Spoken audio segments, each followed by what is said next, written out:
ये है नॉर्थ सी, Atlantic ocean के नॉर्थ ईस्ट में, जो Britain, Norway, Denmark, Netherlands, Germany, Belgium और फ्रांस से घिरा हुआ है। ये दुनिया के सबसे हिस्टोरिक और बिजी समंदरों में से एक है, जिसने सदियों से यूरोप की इकोनॉमिक, पॉलिटिक्स और मिलिट्री स्ट्रेटजी को डिफाइन किया है। नॉर्थ सी अपने अंदर न जाने कितने खजाने, मिस्ट्री और तारीखी कहानियां छुपाए बैठा है। यही एक समंदर था जिसने यूरोप को दुनिया का सबसे अमीर और ताकतवर कॉन्टिनेंट बना दिया। आज के वीडियो में हम जानेंगे कि नॉर्थ सी कैसे यूरोप की लाइफलाइन बना और आने वाले वक्त में कौन से फैक्टर्स इसे और भी ज्यादा इम्पोर्टेंट बना सकते हैं। कहते हैं कि जो समुद्रों को कंट्रोल करता है वही दुनिया पर राज करता है, और 5,70,000 स्क्वायर किलोमीटर में फैला नॉर्थ सी इसकी सबसे बड़ी एग्जाम्पल है। हजारों सालों से ये समंदर यूरोपियन पावर्स का बैटल ग्राउंड रहा है, जहां बेशुमार जंगें लड़ी गईं। वाइकिंग से लेकर वर्ल्ड वॉर तक इस समंदर ने कई एम्पायर के उत्थान और पतन देखे हैं।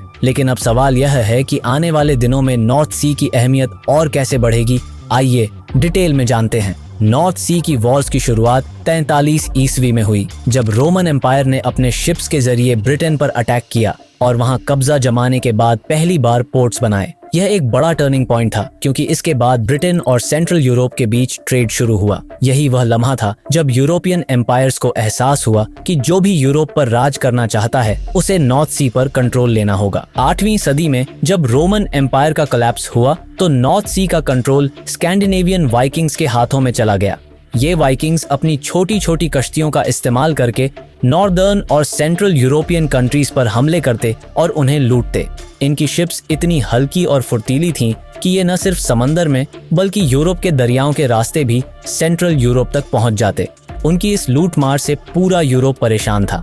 इसका जवाब देने के लिए जर्मनी में जर्मन मर्चेंट कम्युनिटीज ने मिलकर एक ऑर्गेनाइजेशन बनाया, जिसका नाम था हैंसियाटिक लीग। इस लीग का मकसद था नॉर्थ सी में अपने ट्रेड रूट्स और यूरोप के कोस्टल सिटीज को वाइकिंग्स के अटैक से बचाना। धीरे धीरे यह आइडिया इतना पॉपुलर हुआ कि बाकी यूरोप के बिजनेसमैन और ट्रेडर्स भी इस ऑर्गेनाइजेशन में शामिल होते गए। हैंसियाटिक लीग ने अपनी ट्रेड सिक्योरिटी बढ़ाने के लिए बड़ी बड़ी नेवी शिप्स और स्ट्रॉन्ग ट्रेड पोस्ट्स बनानी शुरू कर दी। 15वीं सदी तक हैंसियाटिक लीग का इन्फ्लुएंस इतना बढ़ चुका था कि एस्टोनिया से लेकर ब्रिटेन और फ्रांस तक पूरे नॉर्थ सी में इन्हीं का कंट्रोल था। ये लीग सिर्फ ट्रेड ही नहीं बल्कि पॉलिटिकल और मिलिट्री पावर का भी एक बड़ा सेंटर बन चुकी थी। नॉर्थ सी अब ट्रेड के लिए पूरी तरह सेफ हो चुका था। जबरदस्त पोर्ट्स बन चुके थे और यूरोपियन नेवी का दुनिया में कोई मुकाबला नहीं था। यही वह दौर था जब यूरोपियन पावर्स ने सोचा कि अब इस मजबूत नेवी के जरिए नए रिसोर्सेज और नए कॉन्टिनेंट्स की खोज की जाए। इसी मकसद से यूरोपियन कंट्रीज ने नॉर्थ सी से निकलकर बाकी दुनिया के समंदरों में अपने एक्सप्लोरर्स भेजे। इसका नतीजा यह हुआ कि America, Africa, India, east Asia और ऑस्ट्रेलिया की खोज हुई। आगे चलकर यही समंदर और यही नेवी ब्रिटिश एम्पायर को दुनिया की सबसे बड़ी ताकत बनाने में मददगार साबित हुए। नॉर्थ सी एक बार फिर स्पॉटलाइट में तब आया जब वर्ल्ड वॉर 1 और वर्ल्ड वॉर 2 के दौरान अलाइज ने इस समंदर को ब्लॉक करके जर्मनी की सप्लाई लाइन को कट कर दिया।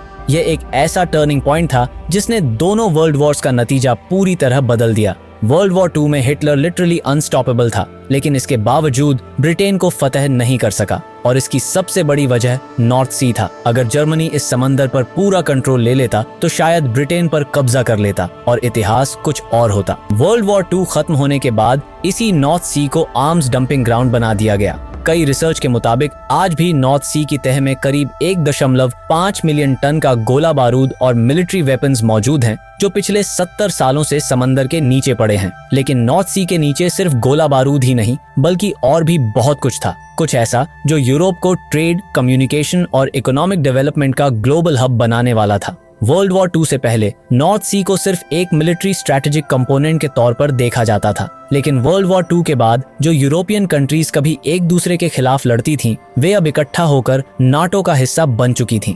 अब नॉर्थ सी की कोस्ट लाइन शेयर करने वाले हर देश को एक एक्सक्लूसिव इकोनॉमिक जोन दे दिया गया था, जिसके मुताबिक हर कंट्री को अपने जोन में मिलने वाले रिसोर्सेज और ट्रेड एक्टिविटीज पर पूरा हक मिल गया था। अब दौर इंडस्ट्रियलाइजेशन का था। जैसे जैसे इंडस्ट्रीज बढ़ रही थीं, कंज्यूमरिज्म भी तेजी से फैल रहा था और इसके साथ ही ऑटोमोबाइल और मशीनरी की डिमांड भी बढ़ रही थी। लेकिन इस पूरी इंडस्ट्रियल रिवॉल्यूशन को सस्टेन करने के लिए सबसे जरूरी चीज थी एनर्जी और खासकर ऑयल। उस समय यूरोप में सिर्फ यूके और जर्मनी के कुछ हिस्सों में ऑयल प्रोडक्शन हो रही थी, लेकिन वो इस बढ़ती इकोनॉमिक एक्टिविटी को सपोर्ट करने के लिए बिल्कुल नाकाफी थी। इसलिए वेस्टर्न यूरोप अपनी एनर्जी रिक्वायरमेंट के लिए मिडिल ईस्ट पर बहुत हैवी डिपेंडेंट था। लेकिन फिर कुछ ऐसा हुआ जिसने इस सारी सिचुएशन को पूरी तरह से बदल दिया। नॉर्थ सी के अंदर एक ऐसा खजाना मिला जिसने न सिर्फ यूरोप की एनर्जी इंडिपेंडेंस की राह खोली, बल्कि उसे दुनिया के सबसे बड़े इकोनॉमिक पावर्स में से एक बना दिया। 1959 में नीदरलैंड्स के ग्रोनिंगन इलाके में बहुत बड़े नेचुरल गैस रिजर्व की खोज हुई। इस मेगा डिस्कवरी के बाद सभी नॉर्थ यूरोपियन कंट्रीज, खास तौर पर यूके और नॉर्वे ने नॉर्थ सी में ऑयल और गैस की तलाश को एग्रेसिवली तेज कर दिया। इसकी सबसे बड़ी वजह ये थी कि नॉर्थ सी के सबसे बड़े इकोनॉमिक जोन इन्हीं दोनों देशों के पास थे। इसके बाद एक्सप्लोरेशन कैंपेन शुरू हुआ। बड़े पैमाने पर ड्रिलिंग की गई, लेकिन लगातार 200 असफल प्रयासों के बावजूद कुछ भी हाथ नहीं लगा। मायूसी बढ़ रही थी। लगने लगा था कि नॉर्थ सी में ऑयल और गैस के बड़े रिजर्व नहीं हैं। लेकिन फिर 1969 में फिलिप्स पेट्रोलियम नाम की एक कंपनी ने एक आखिरी दफा ट्राई करने की सोची। इस बार ड्रिलिंग नॉर्वे के इकोनॉमिक जोन के कोने पर शुरू की गई, वह जगह जहां यूके, नीदरलैंड्स, जर्मनी और डेनमार्क के इकोनॉमिक जोन मिलते हैं। और फिर लकीली यहाँ पर बहुत बड़े ऑयल रिजर्व डिस्कवर हो गए। इस एक डिस्कवरी ने नॉर्वे की तकदीर बदल दी। जो देश कभी सिर्फ फिशिंग और लकड़ी एक्सपोर्ट करता था, वो अब दुनिया का सबसे बड़ा ऑयल प्रोड्यूसर बनने की राह पर था। कुछ ही सालों में यूके ने भी नॉर्थ सी में अपने ऑयल और गैस रिजर्व्स खोज लिए। इन डिस्कवरीज की वजह से यूके अपनी 90% तेल की मांग नॉर्थ सी से ही पूरा करने लगा और उसे सिर्फ 10% तेल आयात करना पड़ रहा था। इसी वजह से आज भी यूके बाकी यूरोपियन कंट्रीज की तरह एक्सटर्नल एनर्जी सप्लायर्स पर निर्भर नहीं है। यही कारण है कि जब रूस यूक्रेन वॉर हुआ और यूरोप को एनर्जी क्राइसिस का सामना करना पड़ा, तब यूके को उतनी शिद्दत से दिक्कतें नहीं हुई जितनी जर्मनी और बाकी यूरोपियन देशों को झेलनी पड़ी। तो नटशेल में अगर देखा जाए तो नॉर्थ सी यूरोपियन कंट्रीज की इकोनॉमी की बैकबोन की हैसियत रखता है। लेकिन नॉर्थ सी से रिसोर्सेज निकालना कोई आसान काम नहीं है, क्योंकि यहाँ का मौसम बेहद खतरनाक रहता है। अटलांटिक ओशन से आने वाले तूफानों की वजह से नॉर्थ सी में अक्सर लहरें खतरनाक हद तक ऊंची हो जाती हैं, जिससे यहाँ से गुजरने वाले शिप्स और ऑयल रिग्स को भारी मुश्किलों का सामना करना पड़ता है। पिछले 60 सालों में यहाँ कई बड़े एक्सीडेंट हो चुके हैं, जिनमें हजारों लोगों की जान चली गई। लेकिन सिर्फ मौसम ही नहीं, बल्कि नॉर्थ सी में मौजूद ऑयल और गैस रिजर्व्स भी तेजी से खत्म हो रहे हैं। हो सकता है कि आने वाले कुछ सालों बाद नॉर्थ सी का इकोनॉमिक और जियोपॉलिटिकल डायनामिक्स पूरी तरह बदल जाए। खैर, आने वाले वक्त में जो भी हो, एक बात तो क्लियर है, आज के वर्ल्ड मैप को शेप करने में नॉर्थ सी का बहुत बड़ा हाथ रहा है। इतिहास में मेडिटेरेनियन सी ने क्लासिकल वर्ल्ड मैप को डिफाइन किया था, जबकि अटलांटिक ओशन ने मॉडर्न वर्ल्ड बनाया। लेकिन अब दुनिया की सुपर पावर्स अपना ध्यान पैसिफिक ओशन पर शिफ्ट कर रही हैं, क्योंकि यही हमारी दुनिया का फ्यूचर बनने जा रहा है। आज की 3 सबसे बड़ी पावर्स चीन, रूस और अमेरिका पैसिफिक ओशन पर अपना कंट्रोल बढ़ाने में लगी हुई हैं। यही वजह है कि भविष्य की जियोपॉलिटिक्स इसी समंदर के इर्द गिर्द घूमने वाली है। वीडियो अच्छी लगी है तो इसे लाइक और चैनल को सब्सक्राइब जरूर कर दें, बिकॉज हमें आपकी सपोर्ट की बहुत जरूरत है। मिलते हैं अगले वीडियो में एक और रोचक विषय के साथ।